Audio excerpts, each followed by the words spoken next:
Hello, everybody. Welcome to Inspiring African Travel. This is a podcast, and we thought we were so clever, we would try and do video. So if you're watching this, then it's worked. If you're listening to this and there's no instructions of where to see the video, then it didn't work. And introducing into the fray, Andrew Flat, who is a good friend of ours. He's a colleague. He grew up in the streets of Maun of northern Botswana, and he's agreed, surprisingly unreluctantly, to lead a little podcast interview between myself, Julia, and Stuart. Andrew Flat, please take it over. Thanks a lot, James. I agreed reluctantly because you pay my salary. So anyway, it's a great pleasure, and thank you for sharing this platform with me today. As a fan of the show, I'm very excited, and I'm chuffed to be able to turn the tables on you guys a little bit and give the audience and the listeners a bit of a behind-the-scenes look at what Inspiring African Travel is and the people who are driving it. James Wilson, Julia Spry, and Stuart Parker. I'd love it if you guys could give us a quick one-liner on who you are. Thanks, Andrew. My name is James Wilson, if you didn't already know, and I'm the co-founder, always wanted to say that, of Inspiring African Travel. I'm the marketing director for Desert and Delta Safaris in Maun, Botswana, and just a general all-round African enthusiast and lover of cricket. Jules? Hi, I'm Julia. Born in Kenya, brought up in Tanzania, and now I live in Botswana. So you can see I have all African blood flowing through me. Great. Stuart? Thanks, Andrew, for offering to host us here. So Stuart Parker is the name. Also go by Stooge sometimes as well within our group. I'm one of the business development managers for Desert and Delta Safaris. I'm unfortunately not based in Maun, especially at a time like this, where it would be really nice to get out there into the wild. But I am based in Johannesburg and very much part of the Inspiring African Travel team. I've personally really enjoyed listening to your podcasts. You guys have had some really great guests on with very informative and inspiring stories, and you've covered a lot of really interesting topics. So I'm excited to delve into where all of that came from. So jumping right into the first question, Julia, what inspired you to create and be involved in the project? And more importantly, did you know what you were getting yourself into when you partnered up with these two? Well, James and Stu are very passionate, so I thought I'd be part of it because we share the same aspirations when it comes to responsible tourism and local empowerment. So I thought this would be a really good platform to work with them. And I think as far as I can remember, knowing the boys, they've always talked about starting a podcast, but they never really got around to doing it. And even when we were doing our long road trips with James and listening to podcasts, he would always mention that he wants to start a podcast. So then I decided to put my foot down and go like, well, boys, we need to put your words into action. And that's how we started. All right, so let's look at Inspiring African Travel, what it is, what the initiative is, and what it's about. James, do you care to share your thoughts?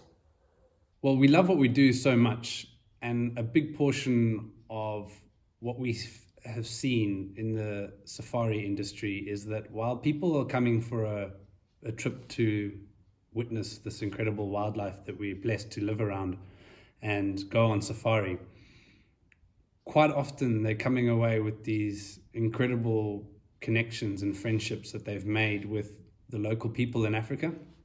So it's that people element that we wanted to try and bring in to Inspiring African Travel.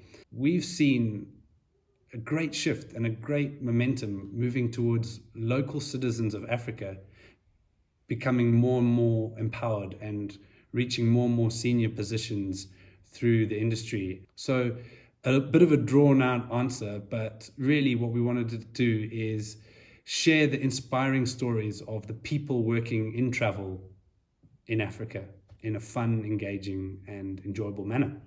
So hopefully that answers the question. Stuart, what is it to you? What is inspiring African travel? For me, personally, I've been in the travel industry, my entire working career. So I've been fortunate to travel to quite a lot of places.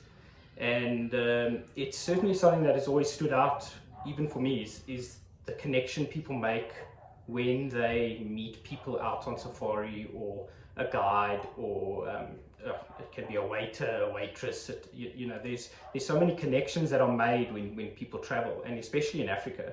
I mean, if I just look back on my time as a lodge manager in Botswana, I could say just about every single guest arrived there with the expectation of seeing incredible wildlife and amazing things. But when they leave and they get on the vehicle to say goodbye, and there's tears because guests are leaving, it because they've built a connection with people.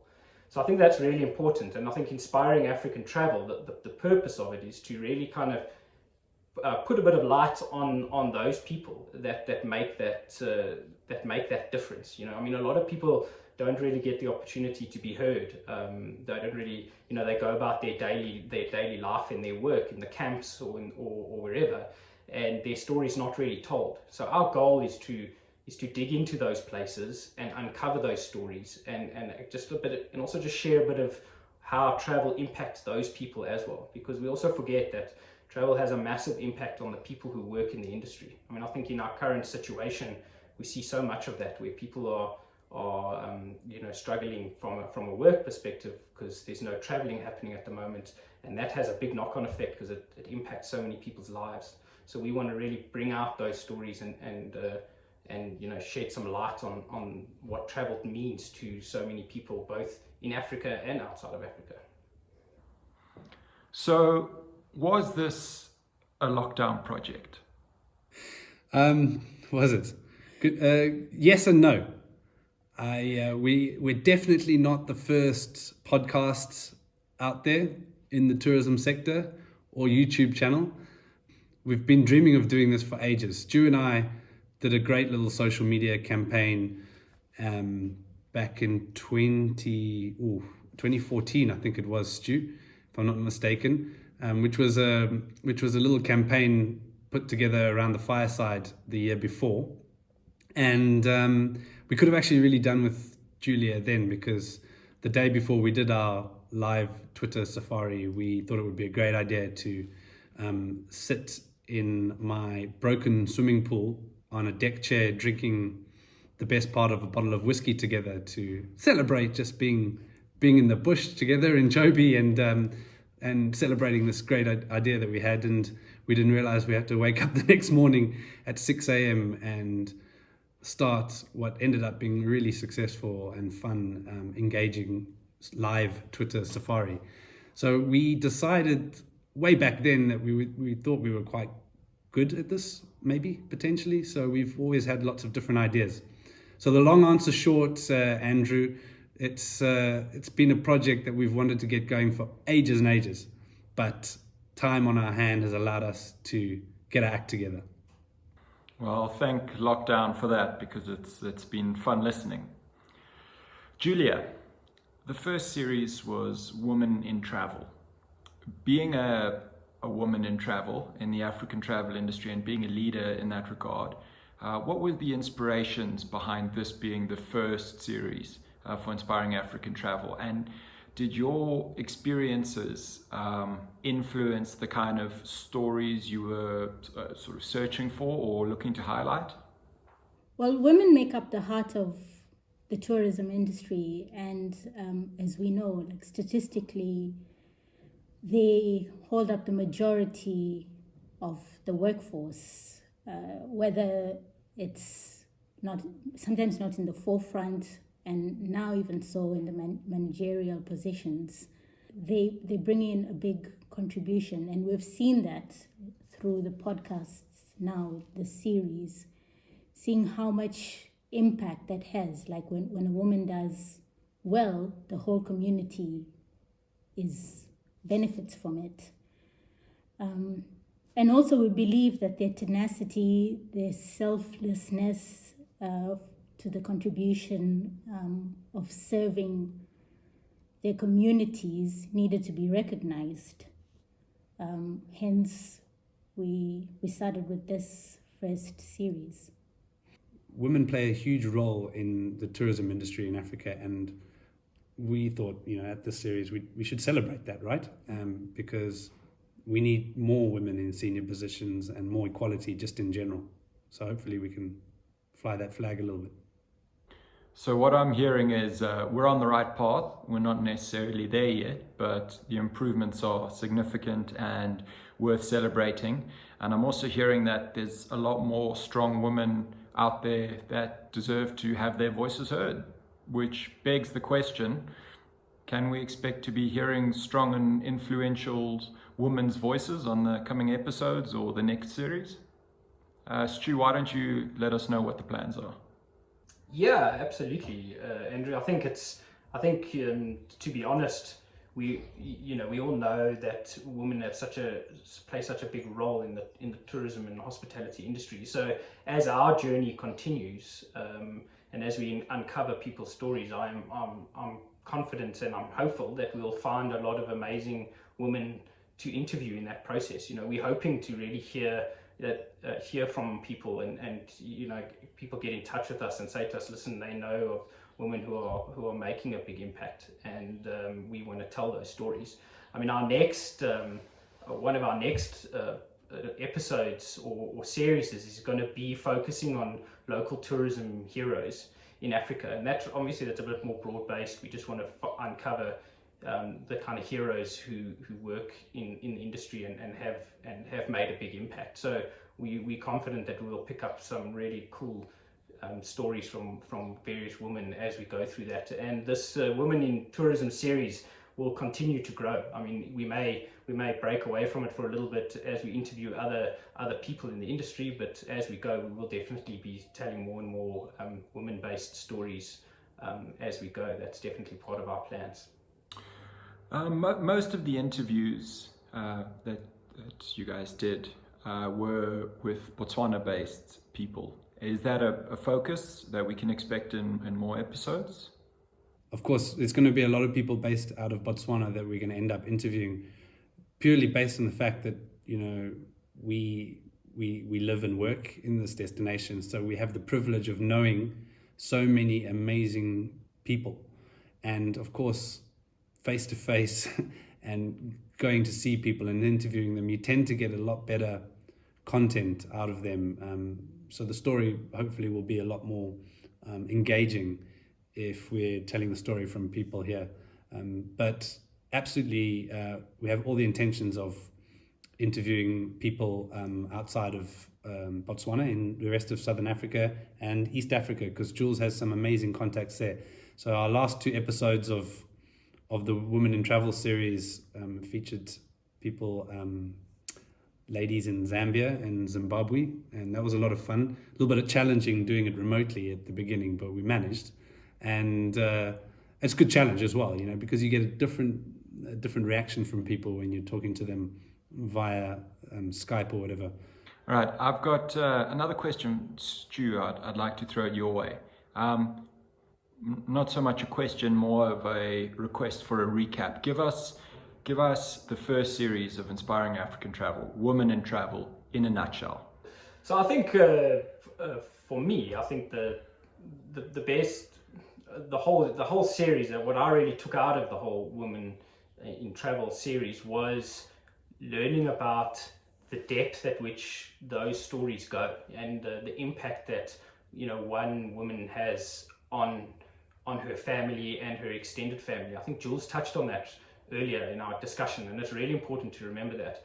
James, I think, also mentioned that women are often the breadwinners in Africa, and that impact is significant. And I think that that made quite a big impact on me. It just reminded me of the important role that women play, and how much more there is to grow and develop going forward. You know, we need to do more to continue to encourage women to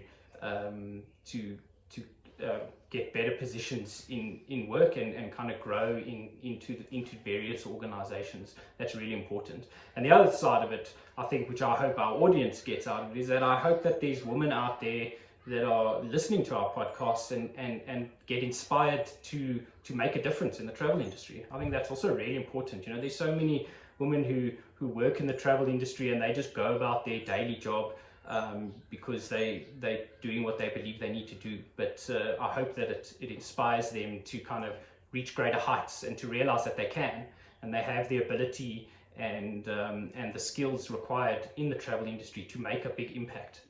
You know, so if we, you know, years from now hear a story where someone heard our podcast and it inspired them to get stuck into the travel industry and they go beyond what was expected of them, then, wow, man, that'll probably be the best thing ever for the series. Well, congratulations. You guys have finished your first series of your podcast. What can we expect now? And when can we expect to be hearing a little bit more about local tourism heroes in Africa? Okay, well, I'll answer that. We're not sure. But what we'll do in the meantime is we'll share some clips, some small clips with stories, mini interviews of people in tourism. So we'll still keep you updated until we gather our content. I don't want to do a spoiler, but can I give them a sneak spoiler for the next series?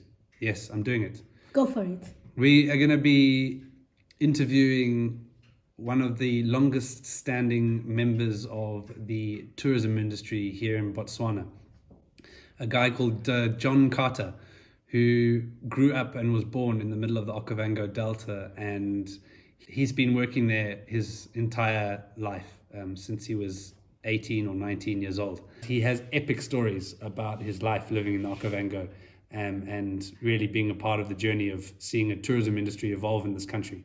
Quite remarkable. So hopefully that'll be quite cool.